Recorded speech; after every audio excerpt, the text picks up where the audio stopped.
The love of God is greater far than tongue or pen can never tell. It goes beyond the highest star and reaches to the lowest hell. The guilty pair bow down with care. God gave His Son to win His erring child. He reconciled and pardoned from His sin.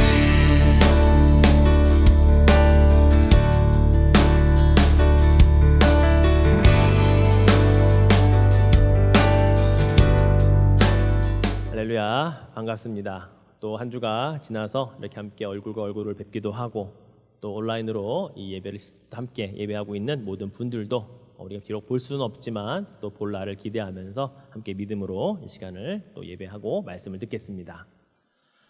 로마서 8장을 시작하면서 제가 이런 비유를 첫 시간에 드렸었습니다. 로마서가 성경 66권 중에서 반지에 비유된다. 그리고 로마서가 전체 16장으로 되어 있는데 이 16장 가운데 팔찌는 그 반지 가운데 보석으로서 그렇게 비유될 만큼 참으로 귀한 그런 말씀들로 되어 있다라고 제가 그렇게 서두에 시작을 했었습니다.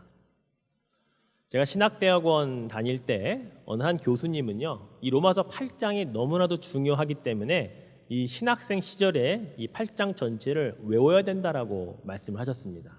그래서 시험 문제로 로마서 8장 전체를 외워서 1절부터 39절까지 토시 하나도 틀리지 않고 써야만 그 문제를 맞게 그렇게 문제를 내신 적이 있었습니다. 그래서 정말 그때 로마서 8장을 1절부터 39절 전체를 통째로 달달달 외워서 또 시험 문제에 1절, 2절, 39절까지 토시 하나 틀리지 않고 썼던 그런 기억이 있습니다. 그만큼 이 로마서 8장은 정말 하나님의 말씀들이 다 중요하고 우리에게 주옥 같은 말씀들이지만 특별히 우리의 신앙의 어떤 근간 그리고 어떤 영적인 풍성함을 더해주기 위해 우리의 믿음을 더욱 성장시키기 위해 꼭 알아야 할 참으로 중요한 말씀이 이 8장 안에 담겨 있었기 때문에 제가 그동안 4번에 걸쳐서 했고요. 오늘 마지막으로 5번째 이 말씀을 드리려고 합니다. 이 8장 전체의 이 마지막에 보면 사도 바울이 이제 8장 전체를 통해서 강조하고 싶은 마지막 당부하고 싶은 핵심 같은 핵심 중의 핵심 이러한 부분들을 우리에게 마지막 절에 기록을 해놓고 있습니다. 먼저 우리가 그 결론이라고 할 수 있는 부분들을 한번 읽고 시작을 하죠. 자, 38절과 39절을 같이 한 목소리로 읽겠습니다. 내가 확신하노니 사망이나 생명이나 천사들이나 권세자들이나 현재일이나 장래일이나 능력이나 높음이나 깊음이나 다른 어떤 피조물이라도 우리를 우리 주 그리스도 예수 안에 있는 하나님의 사랑에서 끊을 수 없으리라. 아멘. 그렇습니다. 바울이 8장 전체를 통해서 결론적으로 말하고 싶었던 것을 오늘 38절에 보면 내가 확신하노니 라고 시작을 합니다. 내가 확신한다 라고 하는 말의 헬라어는요, 페이도라고 하는 말을 씁니다. 이 말은 내가 설득한다 또는 수동태로 쓰면 설득당한다, 이걸 내가 믿는다, 신뢰한다 라고 하는 말이 페이도라고 하는 말입니다. 이 페이도라고 하는 말이요, 신약성경 전체를 통틀어서 딱 3번밖에 쓰이지 않아요. 그 가운데 사도 바울이 딱 2번을 쓰고 그 가운데 오늘 로마서에 하나 쓰고 나머지 하나는 데살로니가 후서에 한 번 더 씁니다. 데살로니가 후서 마지막 장 3장 4절에도 결론을 내리기 위해 이렇게 말해요. 너희에 대하여는 우리가 명한 것을 너희가 행하고 또 행할 줄을 우리가 주 안에서 확신하노니 라고 말하며 데살로니가 후서를 마무리를 할 때 또 확신한다라는 말 페이도라고 하는 이 헬라어를 쓰고 있습니다. 여러분, 그렇습니다. 사도 바울이 로마서 8장 전체가 그렇게 정말로 귀한 말씀들로 가득 차 있는데 이제 마지막에 8장을 끝내는 이 전체 중에서 이 내가 확신한다라고 하는 말을 통해 우리에게 주고 싶은 것은 바로 그것입니다. 내용이 어렵지가 않아요. 그러나 매우 강력한 어조로 이야기하고 있는 것을 우리는 읽을 수 있어야 합니다.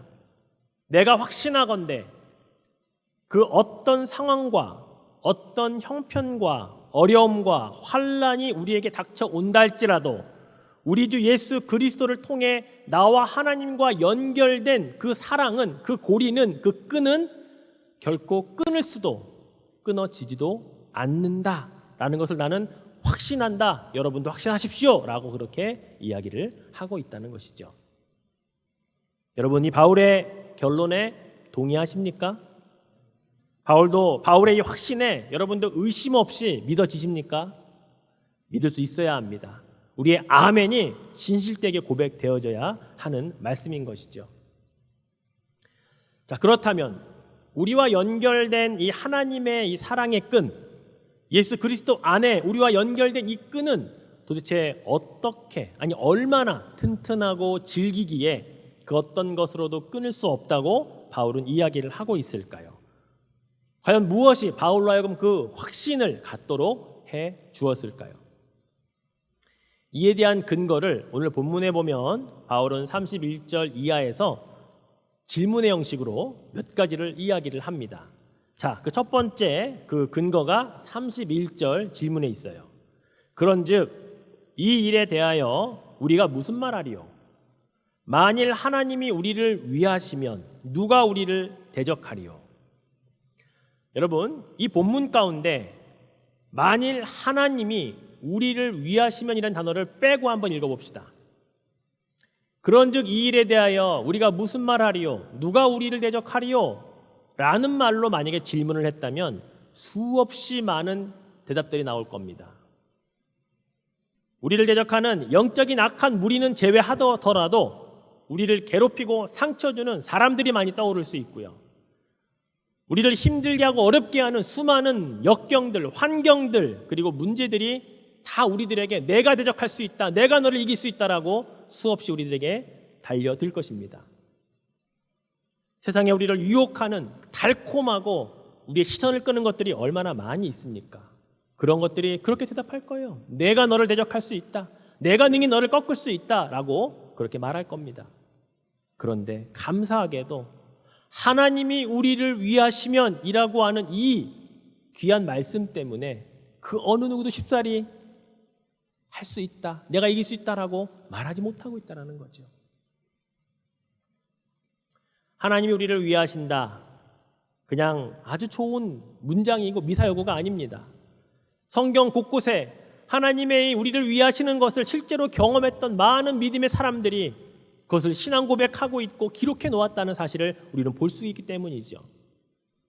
그 가운데 시편에 있는 구절, 몇 구절만 소개할게요. 우리가 잘 알고 있는 시편 23편 4절 뭐라고 기록되어 있습니까? 내가 비록 사망의 음침한 골짜기로 다닐지라도 해를 두려워하지 않을 것은 주께서 나와 함께 하심이라. 주의 지팡이와 그 막대기가 나를 안위하시기 때문이다 라고 하는 시편 기자의 고백 아닙니까? 시편 27편 1절에도 이렇게 기록하고 있습니다. 여호와는 나의 빛이요 나의 구원이시니 내가 누구를 두려워하리요? 여호와는 내 생명의 능력이시니 내가 누구를 무서워하겠냐? 라고 고백하고 있어요. 하나만 더 볼까요? 118편 6절에 보니까 여호와는 아예 내 편이시라. 내게 두려움이 없나니 사람이 나를 대적하는 자가 과연 내게 어찌할 수 있겠느냐? 라고 하는 이 기자의 고백은 진실을 담은 고백이며 그가 겪었던, 체험했던 그런 영적인 신앙 고백인 것을 우리가 믿어야 할 줄로 믿습니다. 이 세계 구절 안에 하나님이 우리를 보호하시고 안위하시고 어디를 가시든지 빛이 되어주시니 어찌 두려워하리요? 내 생명을 보호하시는 그분의 능력이 있으니 내가 누구를 무서워하겠느냐?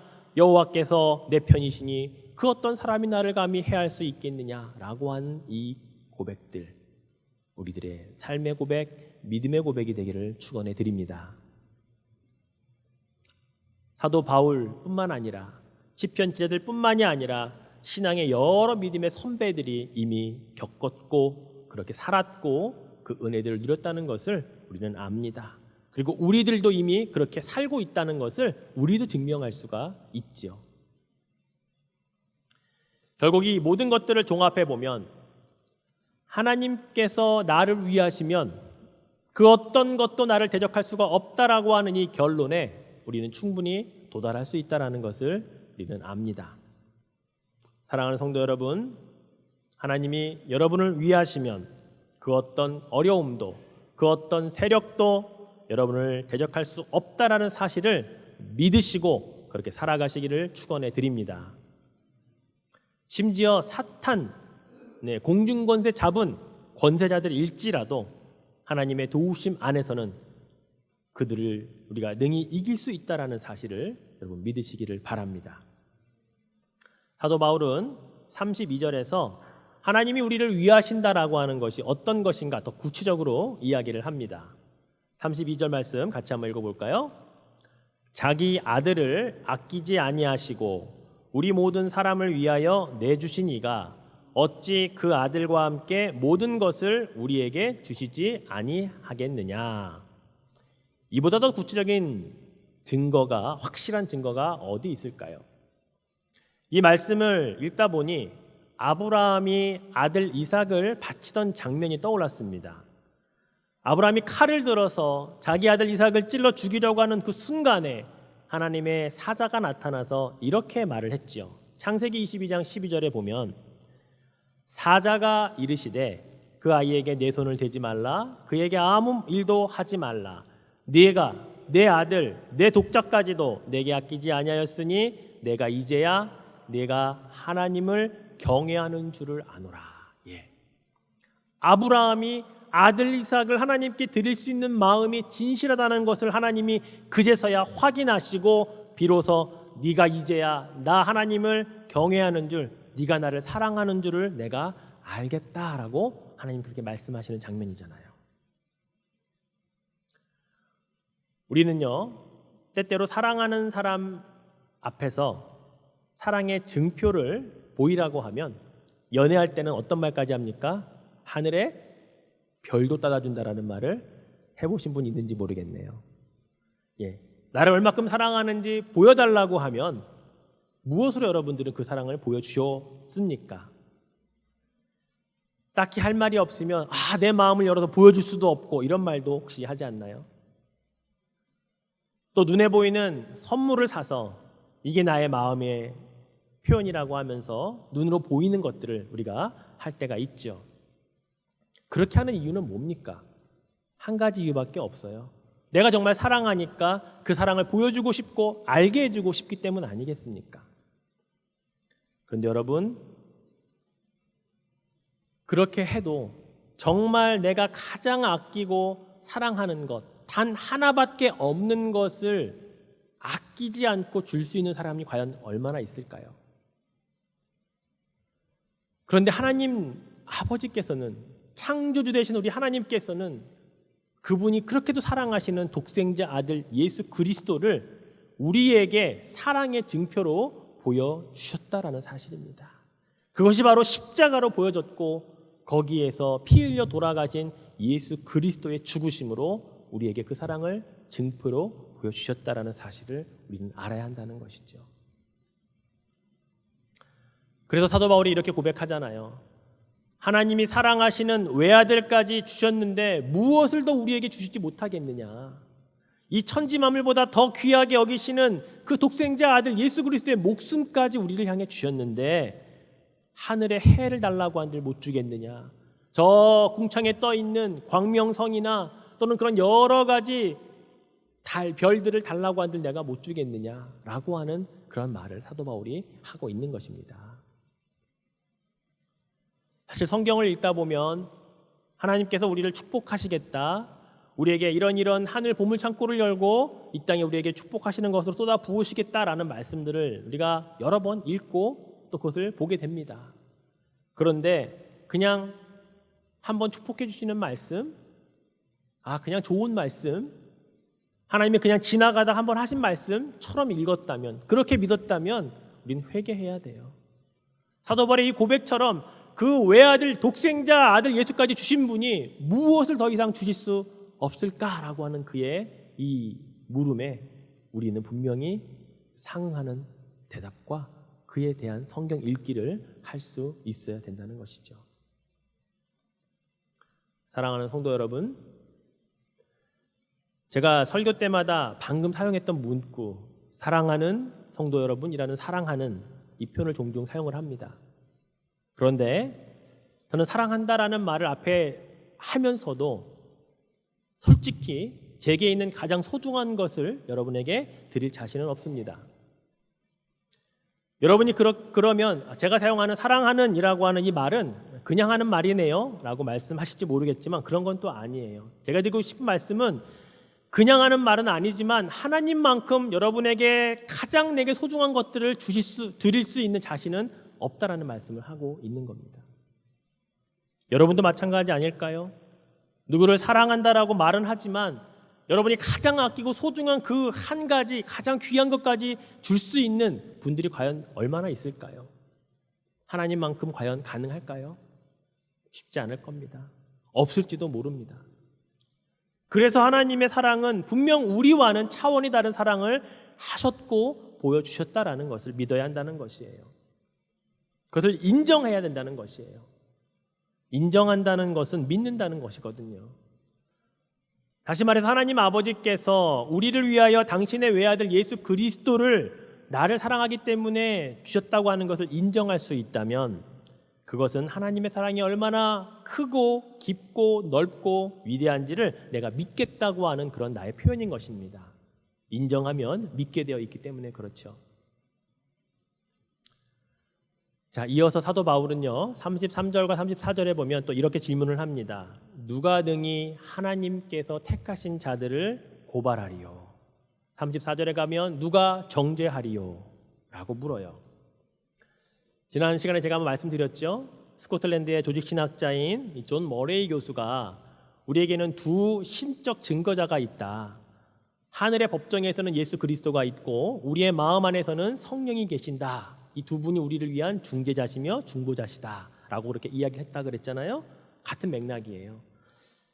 누가 능히 하나님께서 택하신 자들을 고발하리요 누가 정죄하리요 라고 하는 말을 우리가 오해하면 안 되는 것은요, 우리를 아무도 정죄하지 않는다, 아무도 우리를 고발하지 않는다, 그렇게 읽으면 안 되는 거예요. 여러분, 실제로 우리를 정죄하는 자가 있어요. 누가 정죄합니까? 사탄이 정죄해요. 사탄이라고 하는 표현이 헬라어로 하면 디아볼로스라고 쓰는데요, 이 디아볼로스라고 하는 의미가 뭐냐면 증상자, 거짓 비방자, 이간질하는 자라는 뜻입니다. 사탄은 우리를 끊임없이 하나님 앞에서 중상모략하고 있고 거짓 비방하고 있고 그리고 이간질하는 자라는 사실이에요. 그래서 우리가 아무에게도 비방받지 않는다, 또 그 누가 우리를 아무도 고발하지 않는다라고 읽는 것이 아니라 그 어떠한 중상모략에도 그 어떠한 고발에도 우리가 능히 우리를 위해 대적할 자가 있다는 것을 알아야 된다는 것이죠. 여러분, 성경에 보면 죄송합니다.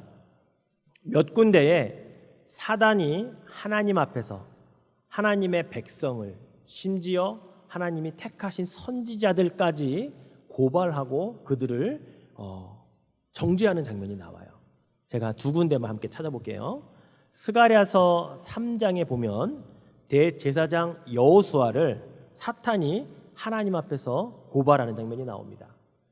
1절에 보니까 대제사장 여호수아는 여호와의 천사 앞에 섰고 사탄은 그의 오른쪽에 서서 그를 대적하는 것을 여호와께서 내게 보이시니라. 이스라엘의 대제사장, 죽을 때까지 종신직으로 하나님의 지성소에 들어갈 수 있었던 유일한 사람을 세워놓고 사탄이 하나님 앞에서 대적하는 장면을 성경은 기록하고 있다는 거죠. 하나 더 볼까요? 유다서 1장 9절 말씀에 보면 천사장 미가엘이 모세의 시체에 관하여 마귀와 다투어 변론할 때에 감히 비방하는 판결을 내리지 못하고 다만 말하되 주께서 너를 꾸짖으시기를 원하노라 하였거늘. 미가엘 천사장과 사탄이 모세 시체를 두고 변론하는 장면입니다. 여기서도 사탄은 이스라엘의 위대한 지도자 모세까지도 정죄하려고 하는 장면이 나오죠. 그렇습니다. 사탄은 하나님의 택하신 자들을 정죄하는 자입니다. 고발하는 자예요. 그러한 중요한 사실은 이 정죄하는 장면을 성경은 기록을 하고 있고, 그런데 참으로 감사한 것은 그 모든 정죄하는 장면의 결론 부분에 가면 하나님께서 내가 의롭다 한 일을 왜 너는 정죄하느냐라고 하는 동일한 말씀으로 사탄을 책망하시는 것도 끝이 난다는 거죠. 그래서 사도 바울은 누가 우리를 정죄하리요, 누가 우리를 고발하리요, 하나님께서 의롭다 하신 일을 라고 하는 말을 사도 바울은 하고 있는 것입니다. 이사야서 50장 8절 9절에도 이사야서 동일하게 말하고 있어요. 나를 의롭다 하시는 이가 가까이 계시니 나와 다툴 자가 누구냐, 나와 함께 설지어다. 나의 대적이 누구냐, 내게 가까이 나아올지어다. 보라, 주 여호와께서 나를 놓으시리니 나를 정죄할 자 누구냐, 보라, 그들은 다 옷과 같이 헤어지며 좀이 그들을 먹으리라. 아멘. 사도 바울도요, 그리고 이사야도 그렇게 고백하고 있습니다. 사랑하는 성도 여러분, 그 누구도 그 어떤 세력도 우리를 의롭다 하신 하나님 앞에서 정죄할 수 없으며 대적할 수 없다라는 사실을, 우리의 중보자가 되어주시는 분들이 있다는 사실을 믿으시기를 바랍니다. 하늘 법정에서 이런 일이 발생하면 하나님 우편에 앉아 계신 예수 그리스도께서 우리를 위하여 중재하시고 변호해 주심을 믿으시기 바랍니다. 이 땅에서는 성령 하나님께서 우리의 마음 안에 계시며 우리를 위해 끊임없이 말할 수 없는 신음과 탄식으로 기도하시면서 우리를 위해 도우시고 계심을 믿으시기를 바랍니다. 사도 바울은 예수 그리스도와 교회를 위해 이 땅에 사는 동안 너무나도 많이 수고했던 하나님의 일꾼이며 하나님의 사람이었습니다. 그런 바울의 수고를 하나님은 분명히 기억하셨을 것입니다. 그리고 그를 위해 하늘에 정말 귀한 면류관으로 예비해 주셨을 것입니다. 그럼에도 불구하고 사도 바울은요, 이 땅에서 겪었던 고난과 역경은 이루 말할 수 없었습니다. 사도 바울이 고린도후서 1장에 8절 9절의 말씀에 이런 글을 남겼어요. 형제들아, 우리가 아시아에서 당한 환난을 너희가 모르기를 원하지 아니하노니 힘에 겹도록 심한 고난을 당하여 살 소망까지 끊어지고 우리는 우리 자신이 사형 선고를 받은 줄 알았다라고 하는 글을 남겼다고요. 이렇게 시작된 그의 고난의 행적을 11장에 가면 아주 자세하게 항목들을 목록으로까지 기록을 하고 있어요. 23절에서 27절까지 제가 한번 읽어볼게요. 내가 수고를 넘치도록 하고 옥에 갇히기도 더 많이 하고 매도 수없이 맞고 여러 번 죽을 뻔하였으니 유대인들에게 40에서 하나 감한매를 5번 맞았으며 3번 태장으로 맞고 1번 돌로 맞고 3번 파선하고 일주야를 깊은 바다에서 지냈으며 여러 번 여행하면서 강의 위험과 강도의 위험과 동족의 위험과 이방인의 위험과 시내의 위험과 광야의 위험과 바다의 위험과 거짓 형제 중의 위험을 당하고 또 수고하며 애쓰고 여러 번 자지 못하고 줄이며 목마르고 여러 번 굶고 춥고 헐벗었노라. 하늘의 귀한 면류관이 예비된 바울이었지만 이 땅에서의 고난, 살 소망이 끊어져서 사형 선고를 받았던 것 같았던 그의 이러한 엄청난 고난의 목록들을 바울은 이렇게 기록을 해놓았다고요. 그런 바울이요, 그래서 힘들었다라고 말하고 있나요? 그래서 내가 정말 모든 걸 포기하고 싶었다라고 말하고 있나요? 그렇지 않아요. 오늘 사도 바울은 그럼에도 불구하고 35절에서 뭐라고 이러고 있어요? 누가 우리를 그리스도의 사랑에서 끊으리요? 환난이나 곤고나 박해나 기근이나 적신이나 위험이나 칼이랴. 내가 이렇게 많은 고난을 당해봤지만 그럼에도 불구하고 예수 그리스도가 나를 위한 그 사랑의 끈은 결코 끊어지지도 않았다라는 것을 우리에게 이야기하고 있다는 것이죠. 우리를 위해 목숨까지 내어주신 그 사랑, 끊으려고 해도 끊을 수가 없고 그 누가 끊을 수가 없는 이 귀한 하나님의 사랑, 그 그는 그것을 알고 이렇게 고백하고 있다라는 사실입니다. 그러면서 우리에게 주는 귀한 교훈이 있어요. 이런 것들을 겨우 이긴 게 아니고요. 37절에 보면 그러나 이 모든 일에 우리를 사랑하시는 이로 말미암아 우리가 어떻게 이깁니까? 넉넉히 이기느니라 라고 그는 우리에게 귀한 교훈을 줍니다. 사랑하는 성도 여러분, 우리에게 닥치는 환난이나 어려움과 여러 가지 역경들이 많지만 가까스로 겨우겨우 이기는 정도의 수준이 아니라는 거예요. 넉넉히 이길 그 힘을 누가 주십니까? 우리를 사랑하시는 그분, 예수 그리스도까지 내어주신 하나님의 그 사랑, 그것으로 우리가 넉넉히 이길 수 있음을 믿음으로 고백하시기를 축원해 드리겠습니다. 말씀을 정리하죠. 올해 2020년은 21세기에 들어 한 해에 이렇게 많은 변화를 전 세계적으로 이렇게 변화시켰던 해가 있었을까 싶을 정도로 우린 그런 시간들을 보내고 있습니다. 코로나로 인해 생겨나는 이 신조어들이 다 알기도 전에 또 다른 신조어들이 마구마구 생겨나고 있는 것을 보게 돼요. 우리가 팬데믹이라는 단어도 코로나 때문에 우리가 쉽게 듣고 전 세계 여러 이런 것들이 퍼졌을 때 이걸 팬데믹이라고 하는구나 라고 알았는데요. 이제 새로운 또 트윈데믹이라고 하는 것으로 경고를 합니다.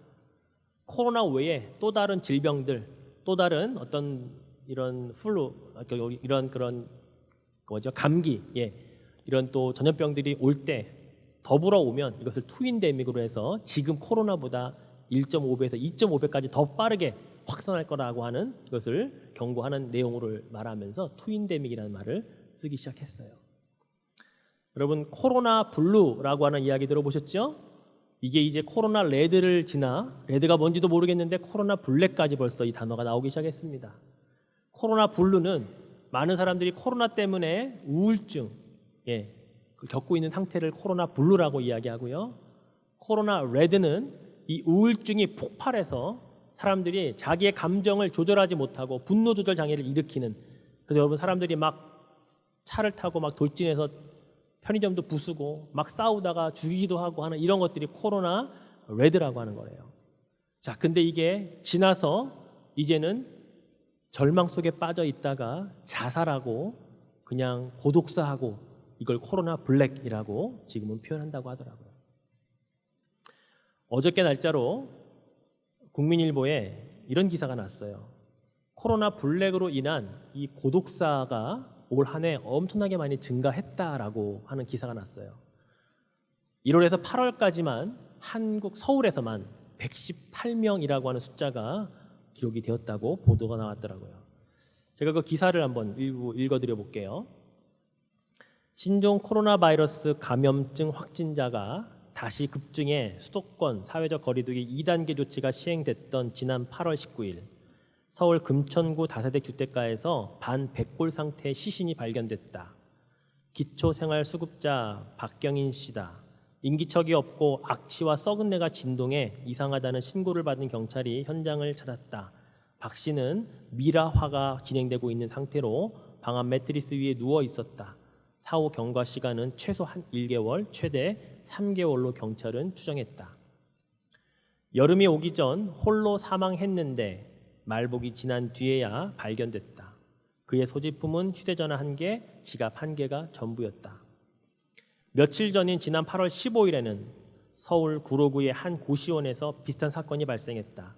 수일 전부터 거주인 연락이 안 돼 수상하다고 느낀 고시원 관리인이 문을 열고 들어갔는데 전신이 부패한 시신을 발견했다.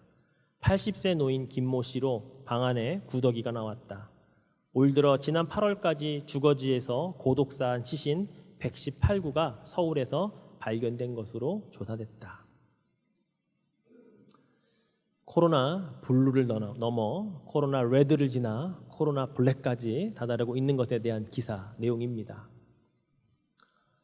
이 기사를 접하면서 참 씁쓸하고 마음이 많이 아픕니다.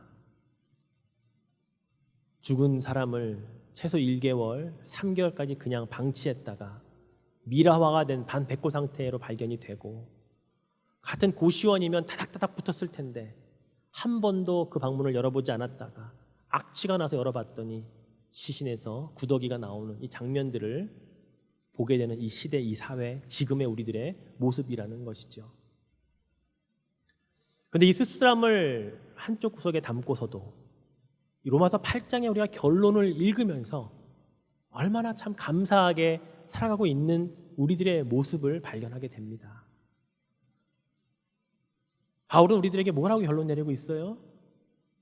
우리와 그리스도의 사랑에서 우리를 그 어떤 것으로도 끊을 수 없다고 하신 말씀. 이게 우리에게 고독이라는 것과 연관이 됩니까? 그리스도 예수가 우리와 함께 있다라고 하는 것에 우리는 고독감을 느낄 수가 없는 자들 아니겠습니까? 하나님의 택함받은 자들이 이 땅에 살아갈 때에 정말 이것이 누릴 수 있는 최고의 특권이 아니겠습니까? 내가 확신한다. 사망이나 생명이나 천사들이나 권세자들이나 현재일이나 장래일이나 능력이나 높음이나 기쁨이나 다른 어떤 피조물이라도 우리 주 그리스도 예수 안에 있는 하나님의 사랑에서 그 누구도 그 어떤 것으로도 끊을 수 없으며 끊어지지 않는다라는 사실에 여러분 감사하시기 바랍니다. 사랑하는 성도 여러분, 한 가지만 더 기억하면 좋겠어요. 참으로 귀한 이 금반지에 박힌 보석과 같은 진리의 말씀을 여러분이 들었다 할지라도 그냥 기록되어져 있는 말씀인 로고스에 머물러서는 아무 의미가 없어요. 기록되어져 있는 성경의 로고스가 아니라 그 말씀이 내 삶에 들어와서 나의 말씀이라고 하는 레마가 돼야 되는 거예요. 그래 좋다, 끝 아니에요. 제가 이번 주 중에 여러분 각자에게 또 부부끼리 몇 분씩 묶어서 지난주에 설교 말씀을 다 영상으로 보내드린 이유가 이겁니다. 아 그래 좋다, 은혜 받았다, 끝이 아니고요. 내가 지금 그 말씀을 들었는데 다시 그렇게 살아가고 있는지를 한 번쯤은 더 점검해 보시라고 드리는 거예요. 그리고 그것을 통해 저와 여러분이 말씀과 은혜를 가지고 함께 교제하고 부부간에도 그런 이야기를 한 번 나누지 않는 그런 상태에서 여러분 이제는 그 안에서 함께 은혜를 나누자고 제가 그 카톡들을 여러분께 보내드린 겁니다. 이게 여러분에게 레마로 가기를 원하기 때문이에요. 그러나 성도 여러분, 우리는 넉넉히 이기는 자임을 믿으시기 바랍니다. 가까스로 살아가는 겨우겨우 이 시대를 이겨나가는 자의 모습에서 이제는 주의 말씀이 로고스가 나에게 레마가 되어져서 이 말씀으로 하루를 승리하고 한 주간을 승리하여 다음 주 이곳에 또 와서는 승리한 주님께 감사로 영광 올려드리는 그러한 삶을 계속해서 살아나가시는 여러분 되시기를 주님의 이름으로 축원해 드리겠습니다. God gave His Son to win His erring child. He reconciled